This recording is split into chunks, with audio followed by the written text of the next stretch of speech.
近年依托米紙被濫用嘅情況為禁毒工作呢係帶嚟咗唔少嘅挑戰。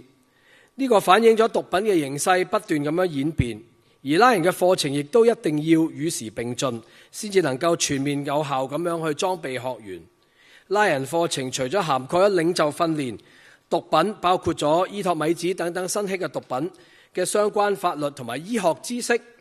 項目管理、宣傳技巧、應對傳媒嘅技巧、歷奇訓練等等之外，今屆更加引入咗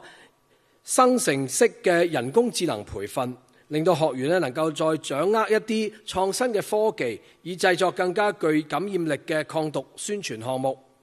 而過往廣受好評嘅內地交流團，今年亦都會擴展去到3日2夜，令到學員同大灣區嘅抗毒夥伴進行更加深入嘅交流，從互動中開闊視野。